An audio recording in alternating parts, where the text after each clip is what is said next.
여러분 안녕하십니까? 금요일 아침 뉴스 퍼레이드 황병준입니다. 어제 오후 강원 인제에서 난 산불이 밤새 이어지면서 당국이 대응 1단계를 발령했습니다. 다행히 아직 인명피해는 없지만 대기가 건조해 진화에 어려움을 겪고 있습니다. 취재기자 연결합니다. 송무빈 기자, 산불 피해 규모는 어느 정도입니까? 네, 어제 오후 5시 23분부터 강원 인제군 기린면의 한 야산에서 발생한 산불은 20헥타르, 축구장 약 28개 면적을 태웠습니다. 아직도 불길이 바람을 타고 번지면서 진화에 어려움을 겪고 있는데요. 산림당국이 소방장비 68대와 진화인력 322명을 투입해 밤새 진화 작업을 벌였지만 산세가 험하고 대기가 건조해 오늘 오전 6시 기준 진화율이 60%대에 머물고 있습니다. 소방당국은 일출에 맞춰 산불 진화 헬기 25대를 추가로 투입해 완전 진화를 시도할 방침입니다. 현재까지 다행히 인명피해는 없습니다. 하지만 산불이 더 확산할 것에 대비해 인근 8가구, 주민 12명이 인근 경로당 등으로 대피한 걸로 전해졌습니다.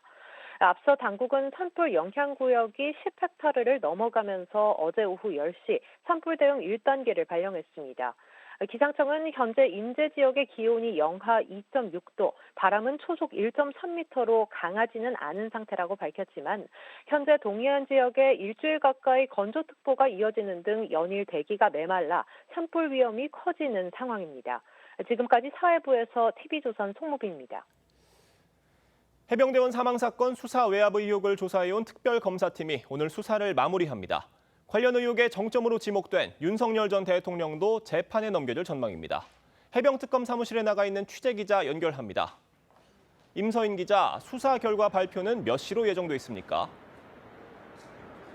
네, 해병특검팀은 약 3시간 반 뒤인 오전 11시 수사외압 사건 관련 수사 결과를 발표할 예정입니다.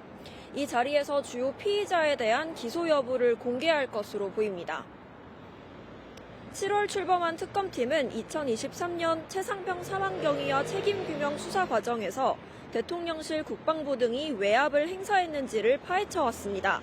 특검팀은 의혹 정점으로 지목된 윤석열 전 대통령을 11일 처음 소환해 약 9시간 동안 수사 외압 의혹을 조사한 뒤 최종 법리 검토를 진행해왔습니다.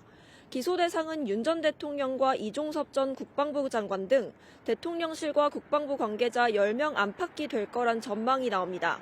특검팀은 그동안 구속영장 10건을 청구했지만 이 중 9건이 법원에서 기각됐습니다. 구속영장이 발부된 건 숨진 해병대원의 직속 상관인 임성근 전 해병대 1사단장 1명뿐입니다. 따라서 피의자 대부분이 불구속 상태로 재판에 넘겨질 전망입니다. 특검 측은 수사 과정에서 사실관계를 충분히 확인했다며 법원을 설득하는 데 문제가 없을 거란 입장입니다. 다음 주에는 도피성 호주대사 임명 의혹 피의자에 대한 처분이 있을 예정입니다. 특검 수사 기한은 28일까지로 기간 내 처분을 결정하지 못한 사건은 경찰청 국가수사본부로 넘어갑니다. 해병특검 사무실에서 TV조선 임서인입니다. 더불어민주당 당대표와 최고위원 선출 시에 당원의 권한이 강화될 전망입니다. 당원 의견 수렴에서 1인 1표제에 80% 넘게 찬성해 오늘 최고위원회에 보고될 것으로 보이는데요. 국민의힘은 대장동 항소 포기 대응과 관련해 당내 의견 수렴에 집중하는 모습입니다. 변정현 기자가 보도합니다. 더불어민주당 정청래 대표가 이끌어온 당원권 강화를 위한 당원당규 개정. 국회의원도 1표, 대의원도 1표, 당원도 1표여야 합니다. 이것이 보통평등 직접 비밀선거를 보장하고 있는 헌법 정신입니다. 당대표와 최고위원 등 선출 시 대의원과 권리당원 투표 반영 비율을 20대 1 미만으로 규정하던 걸 1대 1로 맞춘다는 건데 민주당은 이틀간 당원 의견 수렴을 거쳐 1인 1표제에 86.81% 찬성을 얻어냈습니다. 정 대표는 투표 결과가 나온 뒤 당원 주권 시대를 압도적 찬성으로 열망하고 있다는 게 당원들 뜻임을 확인했다며 민주당을 명실상부 당원 주권 정당으로 만들겠다고 약속했습니다. 민주당은 투표 결과를 반영해 조만간 당원당규 개정을 완료하겠다는 방침입니다. 오늘 최고위원회와 다음 주 당무위원회, 중앙위원회 의결을 거쳐 확정될 전망입니다. 이번 주 내내 대장동 항소 포기 규탄 현장 행보를 예고했던 국민의힘은 어제는 규탄 집회 대신 당내 의견 수렴에 집중했습니다. 오늘은 김영삼 전 대통령 서거 10주기 추모식이 예정돼 있습니다. 국민의힘은 다음 주 월요일 의원총회를 열고 대장동 항소 포기 국정조사 등 향후 대응 방안 구상에 총의를 모을 계획입니다. TV조선 변정현입니다. 네, 2019년 국회 패스트트랙 충돌 사건으로 기소된 당시 자유한국당 의원에 대한 1심 선고가 6년 7개월 만에 나왔습니다. 송원석 원내대표, 나경원 의원 등 국민의힘 현역 의원 6명 모두 유죄였지만 의원직을 유지할 수 있는 형량이 선고됐습니다. 허유아 기자가 보도합니다. 전현직 국회의원들이 줄줄이 법원을 빠져나옵니다. 1심 법원은 패스트트랙 충돌 사건으로 기소된 당시 자유한국당 의원 등 26명에게 모두 유죄를 선고했습니다. 이들은 2019년 4월 민주당 등이 공수처 설치와 연동형 비례제 도입 법안을 패스트트랙에 올리는 것을 막으려다 회의장 출입을 봉쇄한 혐의 등으로 기소됐습니다. 하지만 국민의힘 현역 의원 6명은 모두 의원직을 유지할 수 있는 형량이 나왔습니다. 그러나 법원은 명백하게 우리의 정치적인 보안 정황한 거에 대한 명분을 인정했습니다. 특수공무집행방해로 금고 이상, 국회법 위반으로 벌금 500만 원 이상이 확정되면 의원직을 상실합니다. 법원은 송원석 원내대표와 나경원, 윤한홍, 김정재, 이만희, 이철규 의원에게 모두 이보다 낮은 벌금형을 내렸습니다.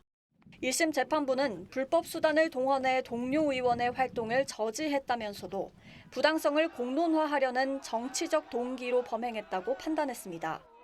검찰은 항소 여부에 대해 밝히지 않았습니다. 같은 혐의로 기소된 민주당 전현직 의원 등 10명에 대한 1심 결심 공판은 오는 28일 열릴 예정입니다. TV조선 허유아입니다.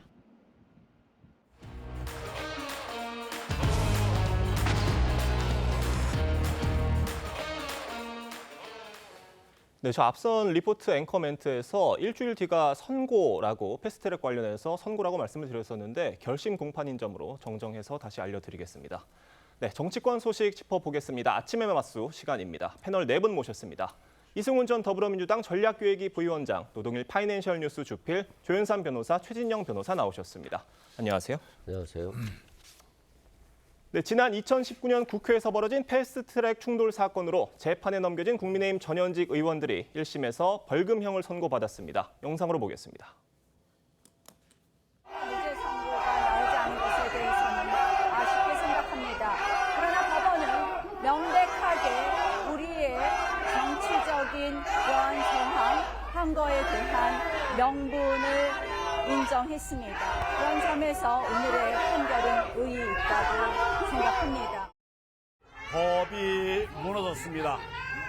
자유민주주의가 무너졌습니다. 법비들과 끝까지 싸울 것입니다. 항소까지 하시나요? 네, 끝까지 싸울 겁니다. 자, 사태가 벌어진 지 6년 7개월 만에 내려진 선고였고요. 유죄는 유죄인데 의원직 상실형은 아니었습니다. 어제 판단 어떻게 보셨습니까? 시간도 많이 걸렸고 예. 지금 말씀하시는 내용도 뜯어보면 참 재판부가 고심을 오래 많이 했구나 싶은 그런 생각이 들어요. 법적 판단 플러스 정치적 고려도 한 게 아닌가. 뭐 나쁜 의미로 그런 말 아니고요. 뭐 그런 것 같습니다. 지금 특수공무집행방해 혐의하고 국회법 위반 혐의 두 가지 아니겠습니까? 예. 국회법 위반 혐의는 500만 원 이상 벌금 받으면 그건 의원직 상실형이 되는 거고요. 5년 동안 좀 공무에 출마할 수도 없는 그런 것이고요. 특수공무집행방해는 일반 형사 사건이니까 금고 이상형을 받으면 똑같은 그런 상황이 되는 것이거든요.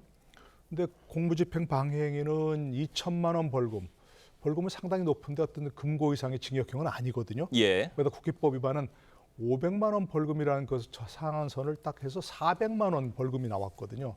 상당히 고려한 것이라고 생각합니다. 법적으로는 뭐 그런 폭력 행위를 부인할 수 없는 거죠.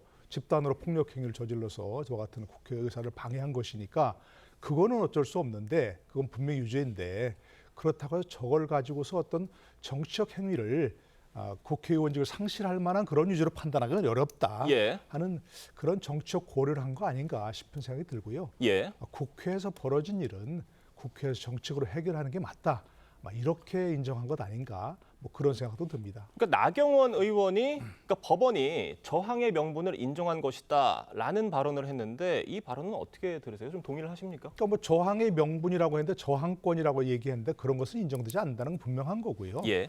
그 대신에 그래서 그런 명분에 의한 정치적 충돌 이런 것들은 국회에서 해결하는 게 바람직하다. 그래서 그걸 가지고 예. 폭력 행위를 가지고서 그야말로 국회의원직을 상실할 정도의 형을 하는 것은 바람직하지 않다. 이런 고려를 한 거라고 봐야 되겠죠. 자, 이번 선고 국회 선진화법 제정 이후 첫 번째 위반 사례라고 합니다. 이번 재판부도 그러니까 국회가 만든 룰을 스스로 무너뜨렸다 이렇게 강하게 질타를 했거든요. 어떻게 받아들이세요? 그 법원의 판결이 심각한 것 같아요. 예. 왜 그러냐면 나경원 의원이 명백하게 우리의 저항권의 명분을 인정했다라는 거잖아요. 그럼 법원이 판단이 잘못된 거잖아요. 법원이 어떻게 폭력을 정당화하고 폭력의 명분을 줄 수 있는 판결을 할 수 있습니까? 예. 그런 측면에서 법원의 판결이 나경원 의원의 발언에 비춰봤을 때 굉장히 잘못됐다라는 말씀드리고 국회 선진화법이라는 게 국회에서 더 이상 편갈라서 폭행하고 협박하고 불법적인 행위를 해서는 안 된다라고 하는 것이 국회 선진화법이었고 그렇게 법을 본인들이 만들어 놓고 나서 저렇게 화면과 같이 불법을 저지르고 있잖아요. 그런 측면에서 굉장히 잘못된 행동인데 법의 판단이 잘못된 것인지 아니면 나경원 의원의 해석이 너무 정치적 편향적인 것인지는 몰라도 결국 저런 불법적인 행동들을 해도 국회의원들은 살아남는구나. 국회의원들은 불법을 해도 법원이 봐주는구나. 이런 생각을 줬다는 측면에서 법원의 판결이 굉장히 적절하지 못했다라고 생각됩니다. 1심 판결이 6년 7개월 만에 나왔다는 점 아까 말씀을 드렸었는데 법 쪽에서도 이 사건이 아무리 복잡하다고 해도 이렇게 6년씩이나 넘길 일이었느냐라는 목소리도 나오고 있다고 합니다. 그러니까 법원이 아직도 정치권의 어떤 눈치를 보는 거 아니냐. 그리고 또 봐주기라고 하는 얘기가 나오는 것들이 6년 7개월이라고 하는 것은 솔직히 있을 수 없는 일이거든요. 예. 그러니까 단순한 폭행 또 저항 이런 것들이 영상에 다 촬영돼 있기 때문에 유죄 판결에 있어서 어렵지 않거든요. 이번 사건 모두 다 유죄가 나왔습니다. 무죄가 나올 경우에는 어려운 부분이 있어서 파악해야 되는 상황이 발생할 수 있지만 타 영상으로 확인되는 불법행위, 폭력행위, 감금행위 등이 도대체 6년 7개월이라고 하는 시간을 끌 필요가 있었을까? 그런 측면에서 사법부가 아직도 국회의원들에게는 굉장히 관대했다. 라고 생각합니다. 민주당 의원들에 대한 선고에 대해서도 마찬가지 아닌가 싶은데 그것도 어떻게 보십니까? 그렇죠. 다음 주 정도에 구형이 있을 것으로 보여지는데요. 그 구형을 좀 지켜봐야 될 것 같고요. 다만 이제 특수공무집행방해 즉 이런 감금이라든가 이런 것은 없고 민주당 의원과 보좌진 같은 경우에는 상대방이 폭행을 하니까 여기에 대해서 막아서 서로 간에 쌍방 폭행이 된 부분이고 이게 단순한 죄여서 구형이라든가 이런 것은 낮을 것으로 보여지지만 그럼에도 불구하고 상호 간에 쌍방 폭행이 일어난다는 부분에 있어서는 앞으로 자제해야 될 것 같습니다. 그러니까요. 지금 민주당에서는 어떤 재판부의 판단이 좀 잘못됐다라면서 사법부 압박에 나섰는데 어떻게 보고 계십니까? 민주당의 선택적 정의. 민주당이 과연 이번 먼저 야당 국회의원들에 대한 판결에 대해서 비판할 자격이 있는가에 대한 한 말씀을 드리지 않을 수 없는 것 같은데요. 예. 조금 전에 지금 변호사님이 말씀하셨습니다만 민주당의 그 사건은 정말 단순하다. 그 단순한 걸 왜 그러면은 7년이 넘도록 지금 되도록 가지고 온 것이죠. 저는 이번 사건은 유무죄와 양형을 나누어서 봐야 된다라고 생각합니다. 예. 일단 그 행위 자체에 대해서는 다툼이 없죠. 지금 동영상 다 보고 있지 않습니까? 그런데 그에 대한 평가에 있어서 무죄냐, 한마디로 정당한 행위 내지는 업무로 인한 행위로서 완전히 무죄냐 했을 때는 그렇게까지 보기는 어렵다라고 해서 유죄 판결한 것 자체에 대해서는 아마 나경원 의원을 비롯한 현재의 국민의힘 국회의원들도 국민들한테 송구하다라고 얘기하는 게 저는 맞다고 생각합니다. 하지만 양형이라는 측면에 봐서 실제 패스트트랙 같은 경우에는 한마디로 처음부터 많은 법조인들은 이거 실형 내지는 아니면 적어도 그 집행유예는 나오지 않는가 했는데 벌금형, 그것도 별이 떨어지지 않는 정도의 어떤 형을 선고했다는 것은 민주당의 입법 폭주, 민주당의 그 민주주의에 관한 적법 절차를 지키지 아니한 점, 이 부분에 대한 경종을 울렸다. 저는 그렇게 생각하고 그렇다는 점에서 일정 부분 나경원 의원의 말씀에는 공감이 되는 부분도 없지 않습니다. 그러니까 지금 이번에 선고가 구형 형량에 못 미치는 형량이 나왔기 때문에 벌금이 나왔기 때문에 검찰이 항소할지 여부 관심이 쏠리고 있습니다. 국민의힘 송원석 원내대표, 그러니까 대장동 항소 포기를 했던 검찰이 과연 이 패스트트랙 사건에 대해서 항소할지 지켜보겠다 이렇게 얘기를 했어요. 대장동 사건과 비교해서 본다면 항소를 해야겠죠. 대장동 사건의 경우에는 항소를 하지 않았던 이유가 검찰 내부 항소 기준에 부합하지 않았기 때문입니다. 구형량보다 더 많은 실형이 나온 사건 피고인도 있었기 때문에 그러했던 거고요. 그리고 여러 가지 법리상 특경법상 배임죄가 인정되지 않을 가능성이 굉장히 높은 그런 항소 실익이 없는 상황이었기 때문에 항소를 하지 않았다고 봐야겠죠. 이 사건의 경우에는 구형량의 경우에는 다 실형이었습니다. 나경원 의원의 경우에도 국회법 위반에 대해서도 구형량 자체가 실형이었죠. 그럼에도 불구하고 벌금형이 나오지 않았겠습니까? 그렇다고 한다면 검찰 입장에서 당연히 항소를 해야 될 사안이고요. 이것을 대장동 사건과 연결짓는 것 자체가 굉장히 무리가 아닌가라는 생각이 듭니다. 노동일 교수님 어떻게 보십니까? 지금 국민의힘 의원들은 현역 의원들 일단 의원직 상실을 피하면서 한 고비를 넘긴 분위기인데 이 사법 리스크가 완전히 해소된 상황은 아니라고 합니다. 그러니까 이 사건도 지금 이제 1심 아니겠습니까? 예. 오래 걸리긴 했지만 지금 검찰이 뭐 항소할 거고요, 당연히.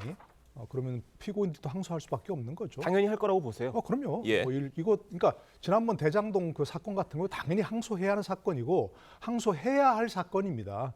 항소해야 할 사건이 이 사건도 당연히 검찰 구형량보다 훨씬 적게 나왔으니까 예. 항소할 사건이라고 생각합니다. 항소할 거고요. 그러니까 피고인들도 항소해야 되겠죠. 그러니까 2심, 3심이 아직 남아 있는 그런 상황이고요. 또 지금도 뭐 이른바 뭐 3특검인가요? 뭐 그런 게 수사가 계속되는 상황 아니겠습니까? 네. 뭐 재판을 계속해야 되는 상황이고 거기에 연루된 국민의힘 현역 의원들만 한 10여 명 된다는 것이고요.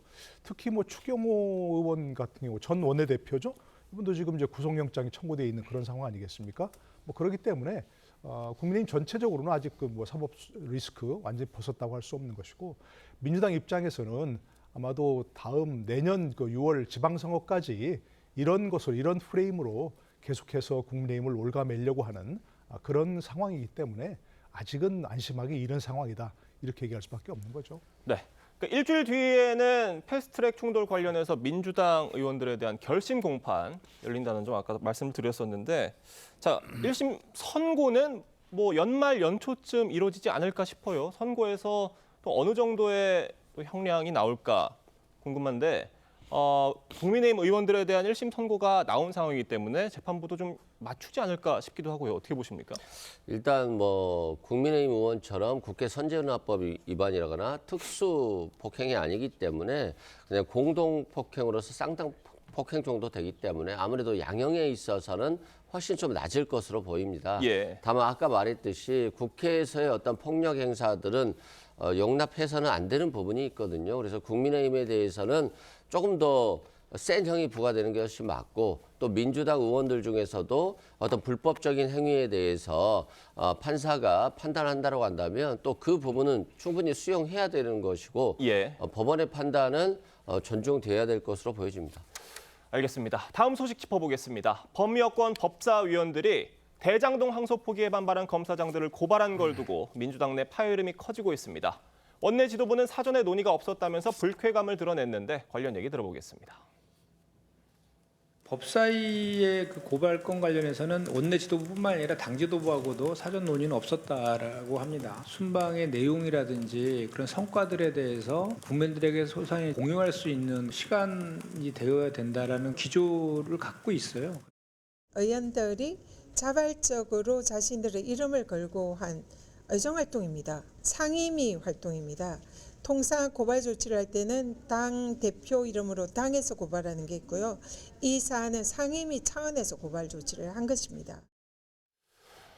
김병기 원내대표와 뭔가를 상의하지 않고 벌어지는 일들이 좀 반복되는 것 같습니다. 이번이 처음이 아닌 것 같은데 뭐 아무리 법사위원들 또 강경파 의원들이라고 해도 이렇게 원내 지도부를 패싱하면 되는 건지 모르겠어요. 어떻게 보십니까? 글쎄 보통 이런 사건들은 뭐 대개 지도부하고 교감이 있고 나서 하는 그런 얘기 아니겠습니까? 그런데 이렇게 민주당 지도부 입장에서는 여당 입장에서 개인이건 뭐 상임위 차원이건 간에 이렇게 시끄럽게 하지 않는 게 좋겠다 하는 그런 좀 생각이 있었던 것 같아요. 예. 특히 대통령이 외교 행사 중에 이와 같이 민주당 내에서 시끄럽게 하고 갈등을 불러일으키고 대통령이 받아야 할 스포트라이트를 당으로 이렇게 끌어들이는 그런 행위를 좀 못마땅해 하는 것 같습니다. 참 있었지 않습니까? 유엔 대통령이 유엔 연설할 때 상당히 스포트라이트를 받아야 되는데 법사위에서 그때 뭐 조희대 대법원장 청문회 한다 그러면서 사상 초유였죠. 네, 결실도 없으면서 시끄럽게만 해가지고 거기 온통 언론들이 거기에 좀 초점 맞췄지 않습니까? 그리고 에이펙 끝난 후에도 그때 뭐 분위기 좋았지 않습니까? 에이펙 잘 끝났다고 하면서 여러 가지 그 논란 좀 여러 가지 그에 대해서 언론들이 좀 주목을 할 때였는데 그때도 뭐 대통령 재판 중지법 이런 거 가지고 시끄럽게 하면서 결국 강훈식 비서실장까지 나서가지고 조용하라 이렇게 했던 그 상황 아니겠습니까? 예. 이번에도 마찬가지니까 좀 그 당으로서는 갈등을 불러일으키고 논란을 불러일으키지 않는 게 좋았을 텐데 하는 그런 민주당 지도부의 생각이라고 생각합니다. 그러니까 이 대통령 순방 중에 또다시 잡음이 나온 거여서 대통령실이 지금 이 상황을 어떻게 받아들일지 모르겠습니다. 어떻게 보고 계십니까? 그러니까 대통령실 입장에서 보면 대통령이 G20 정상회의도 가고 있고 중동 순방도 가서 예. 많은 성과들을 내고 있고 낼 것이기 때문에 여기에 좀 더 집중할 수 있도록 그리고 국익을 위한 기관에 있어서는 조금 더 정쟁은 자제하자라고 하는 것이 지도부의 의견이었어요. 근데 법사위에서 지도부와 논의하지 않은 채 이렇게 고발 조치를 한 것들은 그 행위 자체에 대해서 뭐라고는 할 수는 없어요. 법사위도 뭐 국회의원으로서 본인이 개인이 판단할 수 있는 부분이기 때문에 그럼에도 불구하고 항상 시기라든가 타이밍 이게 예. 굉장히 중요한 부분인데 그런 것에 대해서 지도부와 논의 없이 이렇게 하는 경우에는 지도부 입장에서 보면 굉장히 곤혹스러울 수밖에 없죠. 그런 측면에서 좀 잘못된 부분이 있고 또 지방선거를 앞두고 아무래도 국회의원들이 또 개인의 정치적 활동을 위해서 좀 튀는 어떤 발언이라든가 행동 등을 할 수 있는데 지도부에서는 좀 그렇게 보고 있는 것 같아요. 야당이라고 한다면 여당을 강력하게 공격하고 대통령을 공격하는 역할이 또 중요한 부분이 있습니다만 여당의 경우에는 그런 공격적인 효율성도 중요하지만 안정감을 줘야 된다는 측면에 있어서 좀 그 부분을 조금은 안타까워하는 것 같고요. 그래서 앞으로도 원내 지도부와 좀 협의를 통해서 어떤 시기라든가 방법의 적절성 등에 대해서 논의를 해 나가는 것들이 결국 효율성과 안정감을 같이 포용할 수 있기 때문에 좀 주의라든가 개선이 좀 필요해 보입니다. 대통령이 순방 중인 만큼 국회 또 민주당이 좀 보조를 맞춰야 되는 게 아닌가 하는 게 원내 지도부의 생각으로 보이는데 자, 법사위원들은 치열한 상임위 논의 끝에 내린 결정이고 이게 국회의원 개개인은 독립된 헌법기관이다라는 입장이에요. 이 독립된 헌법기관이다라는 게 다 아는 사실입니다만 이게 또 막 마음대로 해도 된다 이런 의미는 아니지 않습니까? 그렇죠. 그렇게 해석할 수는 없는 것이기도 하고요. 현재 국회 내에서 민주당 소속 의원들이 166명이 있습니다. 그만큼 많은 의원들이 각자의 그런 목소리를 낼 수가 있는 상황이기도 하고요. 그러한 측면에서 법사위 차원에서 이 문제에 대해서 아마 심각성을 조금 더 느꼈던 부분이 아닌가라는 생각이 들고요. 이번 검찰들의 집단 항명과 선택적 분노에 대해서 따져봐야 될 부분이 굉장히 많지 않습니까? 공무원법을 위반한 사안도 분명히 있죠. 정치에 개입을 하고 집단적인 행동을 금지하고 있는 법 위반 사안도 있기 때문에 이 부분에 대해서만큼은 한 고발 조치를 통해서 한번 살펴봐야 되는 게 아니냐라는 법사위원들의 그런 결정과 판단이 아닌가라는 생각이 듭니다. 그렇지만 물론 아쉬운 부분도 분명히 있습니다. 앞서도 말씀을 하셨지만 어찌됐건 이 부분에 대해서만큼은 원내 지도부와 함께 충분히 논의하고 당 지도부와 교감을 한 상태에서 진행을 했으면 이와 같은 불협화음이 나오진 않았겠죠. 물론 국회의원들 개개인이 헌법기관으로서 역할을 충실히 수행을 해야겠지만 지금 시기도 이재명 대통령이 해외 순방 기간 중 아니겠습니까? 그 부분을 살펴보게 된다면 당내 당 지도부와 그다음에 정부와 함께 충분히 논의를 하고 이 부분을 진행했으면 하면 좋지 않았을까라는 아쉬움이 들 수밖에 없을 것 같습니다. 최진영 변호사님이 보시기엔 지금 민주당 법사위원들 그리고 강경파 의원들이 왜 이런 행보를 보인다고 보십니까? 이렇게 원내 지도부랑도 상의를 하지 않는다면 누구랑 상의를 하는 거예요? 아무따 자기 정치. 아무것도 묻지도 따지지도 않고 자기 정치하는 건 아니겠습니까? 추미애 법사위원장 같은 경우에는 내년 6월 경기지사 선거에 그리고 지금 전현희 법사위원 같은 경우에는 서울시장 선거에 지금 마음이 가 있다라고 밖에 볼 수 없는 것이죠. 그럼 관측이 있다는 말씀이세요? 네, 저의 개인적인 예. 생각입니다. 실질적으로 그와 같은 것의 분석은 지난번 같은 경우에 뭐 대법원과 관련되는 어떤 그게 있어가지고 조희대 대법원장을 조요토미 히데요시라고 하는 예. 최모 무소속 의원 같은 경우에는 그런 식으로 해서 근거 없는 퍼포먼스를 하니까 바로 어떻게 됐죠? 후원금이 한 번에 가득 차버렸습니다. 그만큼 강성 지지자들의 어떤 시각을 포커스를 바를 수 있는 그런 부분이기 때문에 이런 식으로 해서 여전히 어떻게 보면 검찰을 악마화하고 이 부분에 대해서 징치하려고 하는 그런 모습을 보이면은 민주당 전체나 대한민국을 봤을 때는 이게 정당한지에 대한 비판이 있지만 본인의 정치적인 이점은 분명히 따박따박 올릴 수 있는 이런 부분이기 때문에 그런 개인의 정치적인 이익이란 측면, 자기 정치란 측면에서는 충분히 이해하겠지만 과연 이것이 현재에 있는 검찰과 경찰을 안정시키는 그런 부분에 도움이 될지에 대해서는 깊은 비판이 있을 수밖에 없다고 봅니다. 알겠습니다. 다음 소식으로 넘어가 보겠습니다. 론스타 승소 관련해서 정부와 민주당이 일제히 한동훈 전 국민의힘 대표를 칭찬하고 나섰습니다. 관련 목소리 들어보겠습니다. 대한민국 시스템의 승리였다. 이런 생각이 들고 한동훈 법무부 장관도 잘했고 법무부 직원들도 잘했고 지금 정성호 장관이나 마지막까지 그 일을 수행했던 변호사들이 잘했다. 이렇게 평가하면 될 것 같아요. 조윤선 변호사님, 그러니까 지금 김민석 국무총리와 정성호 법무장관이 SNS를 통해서 론스타 취소 소송은 한동훈 전 대표가 잘한 일이라고 얘기를 했습니다. 이게 처음에 이 론스타 승소에 대해서 평가를 할 때는 한동훈 전 대표에 대해서 이런 방구 얘기가 없었거든요. 근데 하루 만에 좀 입장이 바뀐 거예요. 어떻게 된 겁니까? 한동훈 전 대표가 이번 론스타 승소와 관련해서 본인이 역할을 한 부분을 강조하지 않았습니까? 자칫 잘못하면 이것이 뭐 정부가만 잘했다라는 식으로 비춰질 가능성이 있을 수가 있겠죠. 한동훈 전 대표 당시 법무부 장관으로서 취소 소송 제기한 거 그 부분 잘한 일 맞습니다. 그 부분에 대해서 지적을 하는 건 아니고요. 이 사건 전체를 한번 살펴보게 되면 이것은 처음부터 론스타가 대한민국을 상대로 국제 중재 심판을 신청한 거 아니겠습니까? 제소를 했죠. 그 과정에서 주장했던 금액이 46억 달러가 훨씬 넘는 돈이었습니다. 10년 동안 이 소송을 대한민국 정부가 진행을 했고요. 그 과정에서 한동훈 전 법무부 장관만 한 게 아닙니다. 그전에는 이명박 정부 때 이 재판이 시작이 되었어요. 그 뒤에 박근혜 정부, 문재인 정부를 거쳐서 윤석열 정부까지 이 재판이 진행이 되어 왔던 부분이었습니다. 그리고 최종적으로는 이것이 금액이 46억 달러에서 2억 달러로 굉장히 많이 감액이 되는 중재 판정을 받았죠. 여기에 대해서 취소 소송을 하는지 마는지 그 과정에서 한동훈 당시 법무부 장관이 취소 소송을 하자라고 주장을 했던 부분이고 그것이 진행이 되었던 부분이죠. 그 당시에는 사실 우려는 많았습니다. 과연 취소 소송이 인정이 되는 사례가 굉장히 적기 때문에 괜히 이자만 늘어나는 게 아니냐는 그런 우려가 많았죠. 그 부분을 어떻게 보면 한 전 장관이 고집스레 주장을 해서 통과시켰다는 부분에 대해서는 인정을 한다는 부분이고요. 전반적으로 이 소송 자체는 한동훈 전 장관뿐만 아니라 모든 당시 관계했던 정부 관계자와 법무부 직원들의 공이 아닌가라는 측면에서 말씀을 드렸던 부분입니다. 그러니까 한동훈 전 장관이 결정적인 역할을 한 건 맞지만 여러 정부에 걸쳐서 이 공은 나뉘어져 있다라는 말씀을 좀 해주신 것 같은데 김민석 총리가 이번에 론스타 승소 평가를 얘기를 하면서 그 점도 그냥 같이 얘기를 했었으면 어땠을까 싶거든요. 저는 그렇게 생각합니다. 민주당 정부는 숟가락이 아니고 젓가락 얹을 권리도 없다라고 봅니다. 왜냐? 아시다시피 이번 사건 같은 경우에는 올해 2월 달에 신문을 종결을 했습니다. 2월 달은 언제죠?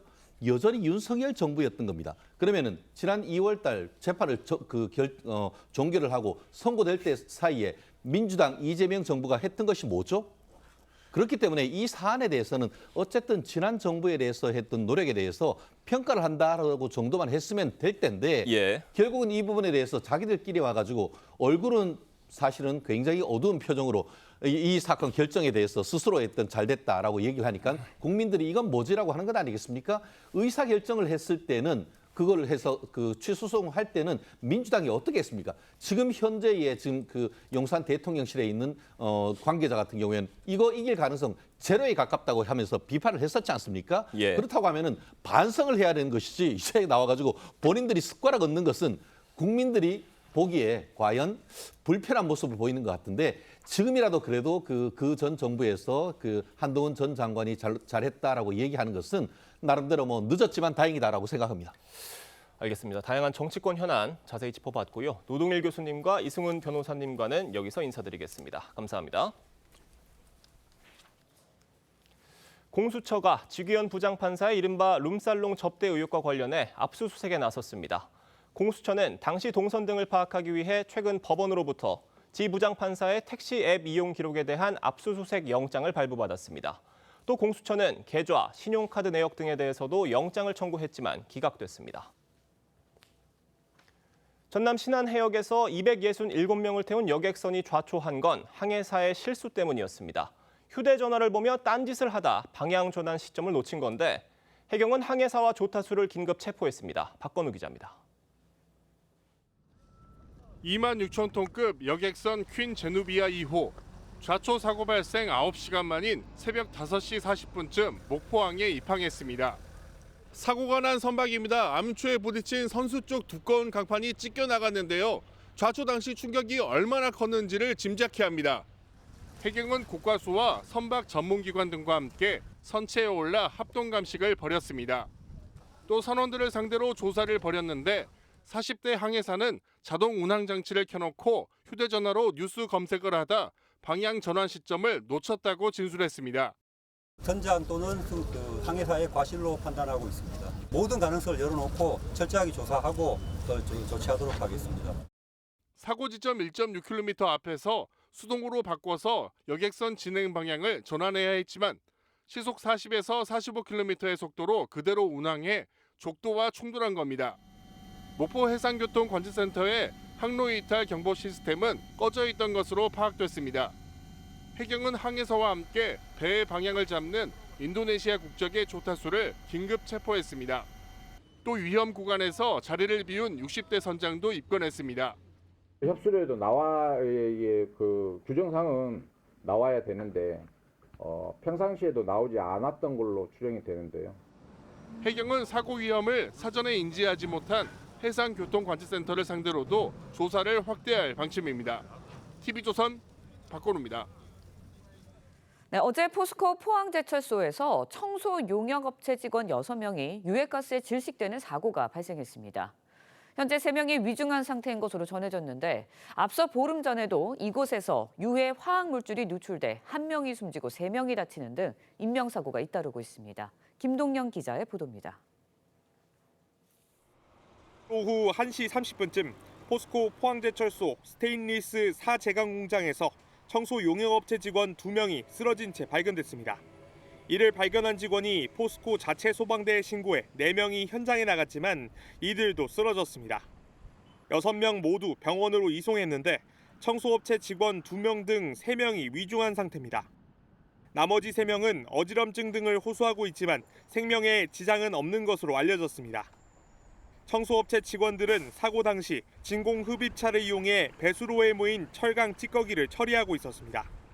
단개방된 공장이라고 생각하시면 돼요.密閉된 공간이 아니고 큰 문이 열려가지고 그 안에서 이제 경찰과 소방당국은 이들이 유해가스에 질식된 것으로 추정하고 있는데 현장에 도착했을 때는 검출되지 않았습니다. 그 당시에 도착했을 때 가스 측정이 안 된다라고 측정 불가라고. 고용노동부는 작업 중지 권고를 내렸습니다. 경찰은 현장 CCTV와 작업 기록, 목격자 진술 등을 확보해 사고 경위를 조사하고 있습니다. 포항제철소에선 지난 5일에도 유해 화학물질에 노출된 협력업체 직원 1명이 숨지고 3명이 다쳤습니다. TV조선 김동영입니다.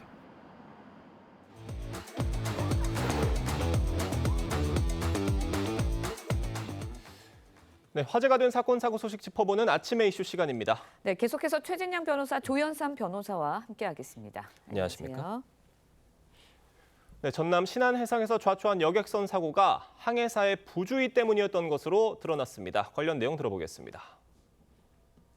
자동 조타가 안 되는 구간인데 이거를 수동으로 바꾸지 않았는지 이 부분에 대해서 확인을 해보니 진술한 내용이 네이버 뉴스를 보고 있었다. 근데 이거는 본인이 하는 진술일 뿐이고요. 아무튼 저희는 이제 중과실로 보고 있습니다. 자, 들으신 것처럼 항해사가 조타 중에 휴대전화를 보다가 사고가 났다고 합니다. 어떻게 보십니까? 결국 이 사안은 선장, 항해사, 조타수, 과실이 삼위일체로 그 직결된 비극이었다. 이런 지금 평가가 나오는 건 아니겠습니까? 예. 1차 지금 조사 결과 가장 중요한 지금 항해사가 정말 그 맹걸수로 내지는 그 다도해 섬이 다닥다닥 있는 곳에서 이게 그 매뉴얼로 해서 그 운전을 해야 되는데 항해를 해야 되는데 그 사이에 이게 자동 항법 정체를 해놓고 이게 뉴스를 보고 있었다. 우리가 100km로 이렇게 그 고속도로를 가면서 그냥 우리 휴대폰을 보면서 한다고 하는 우리가 사실 상상하기도 어려운 것 아니겠습니까? 큰일 난 것 아니겠습니까? 거기도 200~300명이라는 그 사람이 타고 있었던 그런 상황 속에서 어이없는 일이 아닐 수가 없는 것 같은데요. 말씀드린 것처럼 현재 이 그 장산도 인근 같은 경우에는 섬이 굉장히 많고 수로가 굉장히 좁다고 합니다. 그리고 실질적으로 여기에서 적지 않은 그 선박 사고도 일어나는 그런 부분이기 때문에 이 사안 같은 경우에는 자동 항법 장치가 아니고 정말 우리가 시야로 보면서 하나하나 조심해서 가야 되는데 이게 한 3분이 넘게 이제 이 항로를 이탈해서 가는 동안 이걸 모르고 있었다라고 한다고 하면은 과연 이 배만 이렇게 했을까? 우리가 세월호 사건 이후에 안전 불감증이 다시 스멀스멀 올라오는 그런 느낌입니다. 네, 지금 뭐 잠시 짚어주셨지만. 네. 선장에게도 과실이 있었다고 해경은 지금 보고 있습니다. 네. 자, 승객들을 보호할 의무가 있는 선장이 사고 당시에 조타실에 없었다. 지금 이런 점도 밝혀졌는데 이건 어떻게 보세요? 그렇습니다. 실질적으로 지금 그 선원법, 그 선장과 관련되는 규정을 보면은 특히 이제 항구를 출입할 때 그리고 좁은 수로 이 바로 이런 것이죠. 그리고 또 충돌이나 침몰, 사고가 빈번한 수역을 지날 때는 본인이 설령 비번이라 한다 하더라도 직접 나와서 선장이 그 항해를 지휘해야 될 법적 의무가 있는 것이죠. 그런데 만연히 그러한 상황을 지남에 불구하고 난 지금 비번할 시간이다라고 하면서 현장을 비웠다라고 하면은 그 자체로서 선장과 관련되는 이 해야 될 마땅한 선량한 관리자로서의 주의 의무를 현저히 위반했다. 그렇기 때문에 단순 과실을 넘어서 중과실치상죄가 아닌가라는 얘기가 나오고 있는데요. 다행히 사람이 어떤 사망하는 사건은 없었습니다. 하지만 그로 인한 경제적 그리고 그 사람의 신체에 대한 위해가 굉장히 컸기 때문에 이 부분에 대해서는 단순한 조타수라든가 아니면 항해사의 책임을 넘어서 선장에 대한 책임까지도 명확하게 밝혀야 될 필요성이 있다고 봅니다. 네, 앞서서 이제 최진현 변호사님께서 잠시 짚어주시긴 했지만 여객선이 사고 발생 직전 약 3분 동안 통상 경로를 벗어났습니다. 하지만 이제 해상교통관제센터 이런 징후 파악하지 못했다는 정황도 드러났거든요. 관제센터 측에서는 뭐 다른 선박이 항로를 이탈했기 때문에 그거 집중 모니터링하느라고 그랬다라고 해명을 했지만 해명이 좀 납득이 가지는 않는 것 같아요. 그렇죠. 일단 1차적인 책임은 운항을 제대로 하지 못한 책임이 있겠죠. 그렇지만 2차적인 책임은 해상교통관제센터한테 그 책임을 한번 물어봐야 되지 않을까 싶습니다. 관제센터는 어떤 곳입니까? 사실상 그런 레이더라든가 자동 식별 장치를 통해서 해상에서 운행하고 있는 항로들이 이탈한다든가 아니면 충돌 위험이 있는 경우에는 실시간으로 그 부분에 대해서 고지를 하는 그런 역할을 하는 것이거든요.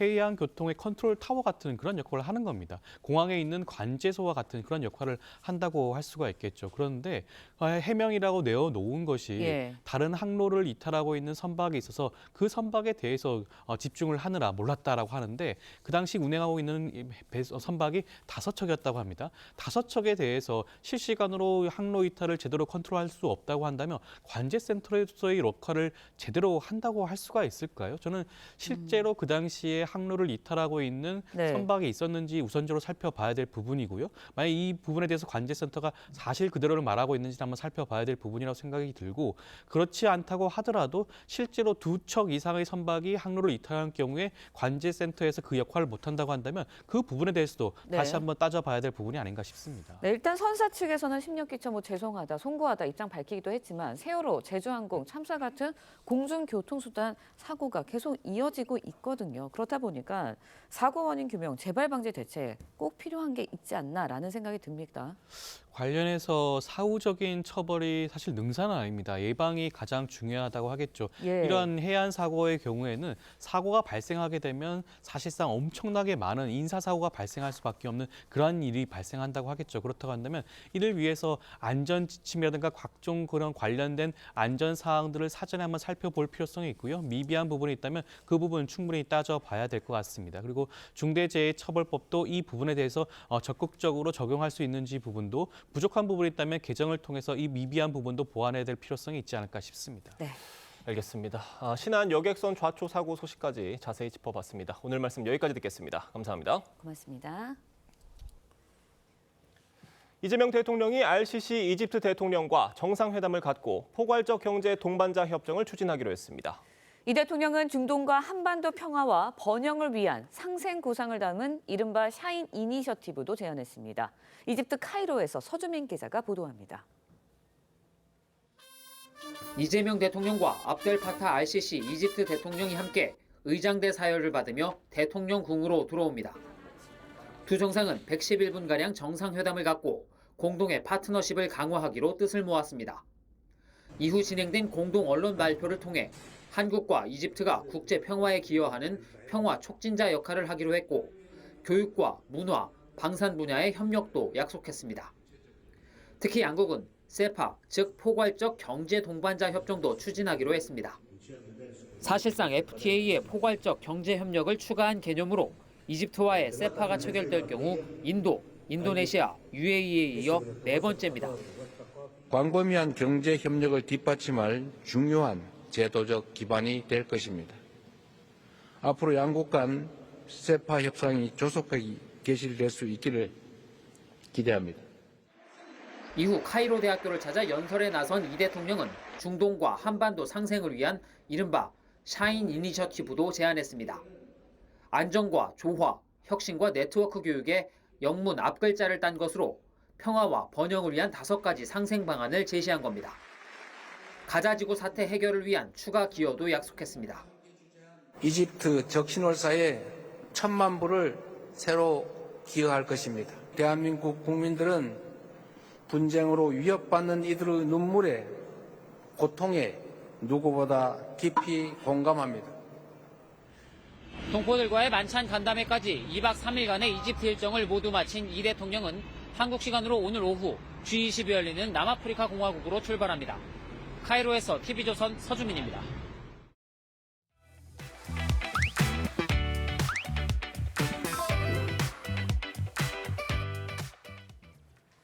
네, 중일 관계가 악화일로로 치닫고 있습니다. 이달 초 일본 총리의 대만 발언을 계기로 중국이 사실상 대일 보복 조치에 나선 건데요. 국제부 이루라 기자와 함께 자세한 내용 짚어보도록 하겠습니다.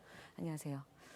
네, 일단은 일본과 중국, 중국과 일본 두 나라 갈등 굉장히 심각해지고 있는 것 같습니다. 한중일 문화장관 회의도 취소가 됐다고 하는데 맞습니다. 어떻게 하다가 이런 지경까지 온 건가요? 이 갈등은요, 네. 이 극우 성향의 다카이치 총리 취임 때부터 예고가 됐었습니다. 시진핑 주석은요, 의례적인 이 축하 서한조차 보내지 않았고 네.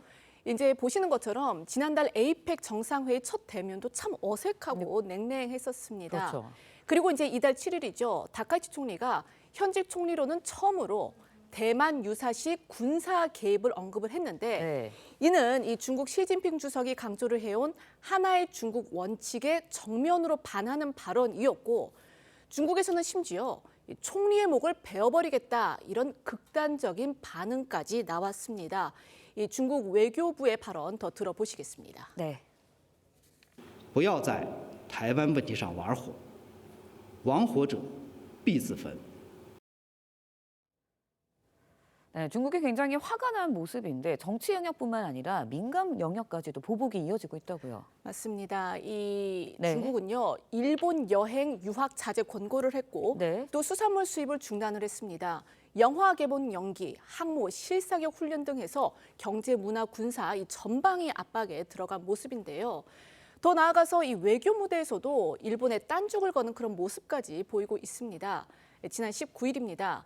일본의 수건 사업이라고 할 수 있는 유엔 상임 이사국 진출에 대해서 상임 이사국인 중국이 그러니까 이 거부권을 행사할 수 있는 상임 이사국인 중국이 네. 공개적으로 반대 의사를 밝힌 겁니다. 네, 그러면 이제 중국 측의 이른바 일본 굴욕 사진도 논란이 됐었는데 어떤 사진이었던 건가요? 가장 논란이 된 거는 중국 예. CCTV가 공개한 바로 이 장면입니다. 보시겠습니다. 이 다카이치 총리의 대만 발언 이후 만난 이 중일 양국 외교 네. 관리의 모습이 찍힌 바로 저 장면인데 일본 외교부 국장이 고개를 숙인 채 이 중국 인사의 질책을 받는 듯한 그런 모습으로 비추어졌었죠. 자, 그리고 또 있습니다. 네. 어제 이 중국 인민해방군 공식 SNS에 올라온 그림인데요. 폭탄 위에서 성냥불을 켜는 이 다카이치 총리의 이 그림입니다. 정말 이 중국이 다각도로 불쾌감을 표현하는 모습입니다. 네, 일본은 이제 중국의 대일 강경 행보에 이제 외교관 초치 등 별다른 대응을 하지 않고 있거든요. 일본의 반응은 어떻습니까? 사실 이 총리의 대만 발언 이후로는 중국을 자극할 이 추가 공세는 아직까지는 없는 상황은 맞습니다. 그도 그럴 것이 이 중국에 대한 경제 의존도가 높은 상황에서 일본이 내놓을 카드 많지 않기 때문입니다. 특히나 2010년 이 센카쿠 열도, 이 중국명으로는 다오이다오의 네. 영토 갈등 때 중국의 히토류 수출 통제가 이 일본 산업의 직격탄이 됐던 점을 이제 고려를 한다면은 중국을 더 자극할 필요가 없다고 보는 것 같습니다. 이 관련해 전문가 의견 들어보시겠습니다. いうふうに解釈もできるわけですね。というのは日本にとってはですね、中国はなくてはならない最大の貿易相手国です。で、その最大の貿易の相手国に対して 네, 근데 아이러니한 거는 그런데도 다카이치 신임 총리의 일본 내 지지율이 굉장히 높다는 거예요. 네, 정말 맞습니다. 네. 지금 다카이치 총리의 지지율이 무려 70%에 그러니까요. 육박합니다. 예. 69.9%인데요. 역대 내각 중 이례적으로 높다 이런 이제 예. 일본 언론의 평가가 나올 정도입니다. 물론 이 자민당 내부에서도 비판 목소리는 있습니다. 뭐 돌출 발언으로 불필요한 그렇죠. 갈등을 만들었다 이런 지적도 있긴 하지만 높은 지지율을 고려를 한다면 다카이치 총리로서는 뭐 굳이 그 대만 발언을 철회할 이유가 없어 보입니다. 네. 네, 그런데 이제 일본이 이렇게 강경한 입장을 보이는 거는 뭐 국내 정치뿐만은 또 아닐 것 같거든요. 어떤 배경이 있는 건가요? 사실 일본은 그동안 미국처럼 이 하나의 중국을 인정하지는 않되 이 중국의 입장을 존중한다는 그런 식의 전략적 모호성을 유지를 해왔습니다. 하지만 최근에 이제 상황이 좀 달라진 거죠.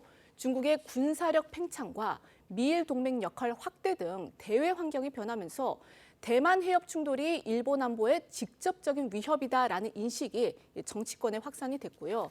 여기에 이제 말씀드린 것처럼 극우 성향의 네. 다카이치 총리 집권 이후에 대중 견제, 그러니까 중국 견제를 이 전제로 한 방위비 증액 그리고 군사 정책 전환이 예고가 되면서 일본의 대만 그 대응도 예. 한층 더 강경해졌다 그런 분석이 나오고 있습니다. 네, 중국과 일본, 일본과 중국의 이제 갈등이 길어지면 지정학적으로 중간에 사이에 껴있는 우리나라의 영향도 불가피할 것 같거든요. 어떻습니까? 아까 말씀하신 것처럼 당장 예. 다음 주 마카오에서 열릴 예정이었던 한중일 문화장관 회의도 취소가 됐습니다.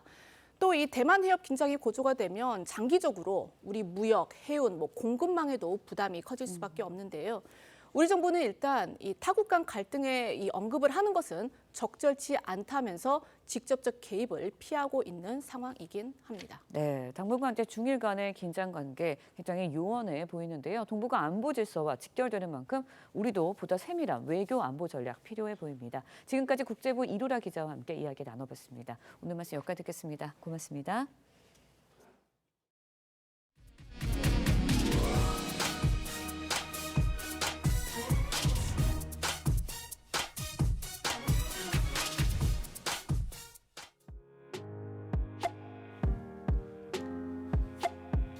렌즈에 담긴 그 순간 의미를 짚어보는 시간이죠. 사진 기자가 선택한 아침의 한 장입니다. 오늘은 조선일보 사진부 오종찬 기자와 함께합니다.